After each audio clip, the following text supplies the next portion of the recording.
I think it's fair to say I'm not a big fan of Donkey Kong Country Tropical Freeze. I really struggled during my 15 hours or so with the game, and by struggled I mean I disliked 90% of it and never wanted to play. I try to keep my reviews strictly professional and keep my own personal bias against it out, and I looked at it for its face value. Ask anyone that watched me play, and they asked the same question. Why are you still playing this? You clearly don't like it. My answer was always the same. I paid $60 for it, and I'm going to get my money's worth and at least try to beat it. And to be honest with you, I didn't beat it. I got to the final boss and tried to beat him maybe 20 to 30 times and eventually just gave up. I didn't find it worth beating whatsoever.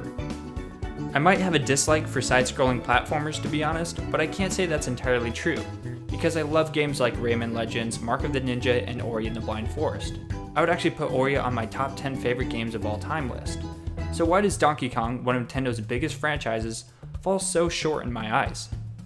Look, I'm not the end-all be-all for video game opinions. There are probably a lot more people that are more qualified to discuss changes to video games than I am, but you clicked on this video so now you're stuck listening to me ramble. By the looks of it, I'm one of the few people that dislike this game. Easy Allies gave it a 95, IGN gave it a 9 out of 10, Eurogamer gave it an 8, but I'm not alone. GameStop also gave it a 6, and for similar reasons, cheap platforming being one of the biggest, and that's what the game should do best. Game reviews are weird because they're mainly subjective.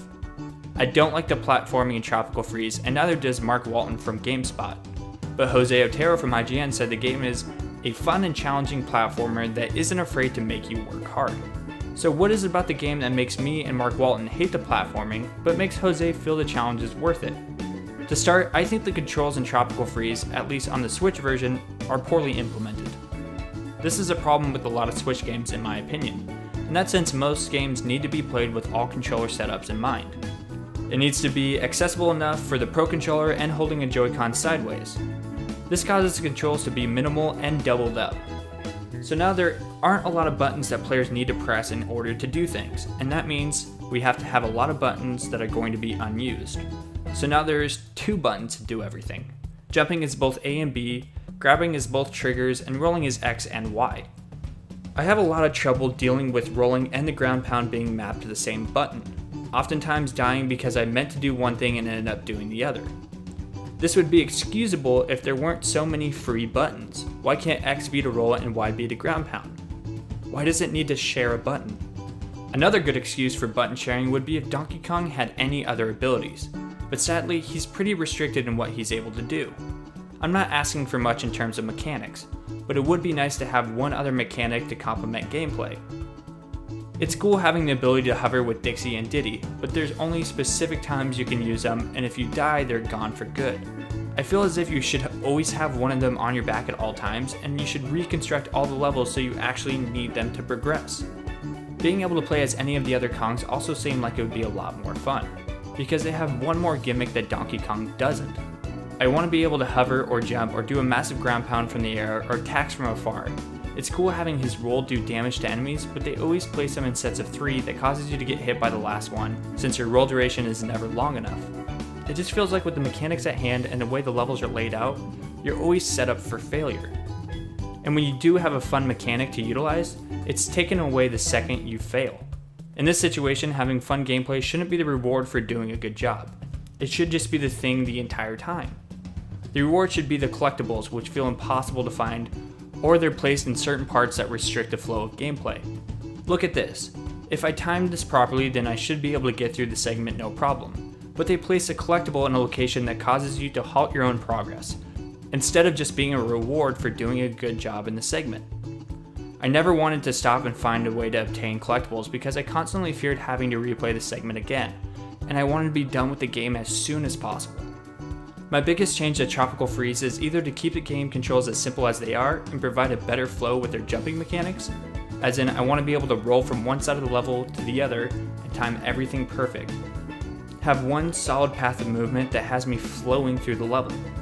Or introduce more mechanics and more characters to play as and make it more of a puzzle platformer. I actually like the idea of putting in puzzles and playing out the idea of a puzzle solving ape. There's a lot you can do with just hovering, shooting, and rolling, which is essentially what Diddy Kong does if a second player uses him. Make things more elaborate and complicated mechanics-wise and stop focusing on movement so much, because I genuinely feel that they don't handle movement well at all. Give me something like Unravel with its swinging mechanics, or powerful jumping mechanics like in Ori and the Blind Forest. Fast-paced 2D combat like in Guacamelee would be fun as well. Donkey Kong is slow and lumbering, which I get because he's an ape, but he can't punch. Why can't he punch? He can punch in Super Smash Bros., why can't he punch this penguin to make it get out of his way? This is a powerful animal, make him powerful. Let's get melee combat involved. He shouldn't be weak and take damage from touching an enemy. He should have a health bar and be able to use his massive fists to devastate enemies. Rayman can hit and the guy doesn't have arms, he literally doesn't have arms.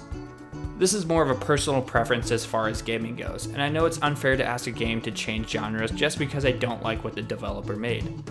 But this franchise deserves a lot more than just being a poorly done and basic platformer. It deserves to stand up next to Super Mario Odyssey and Breath of the Wild as complex and well-crafted gaming heavyweights. Look, I'm probably one of the few people that don't actually like this game, and it left a pretty sour taste in my mouth towards Donkey Kong as a whole. I want to have a different opinion of it though. I really want to like the game, but its mechanics just keep me at a distance. Maybe I'm the one that needs to do an update, not Donkey Kong. Nah, it's pretty bad. Thanks for listening, everybody. If you agree or disagree with the changes I want, or if you feel like my feelings are completely off, then leave a comment down below and tell me off. If you like this video, then make sure to subscribe to our channel and check out more videos.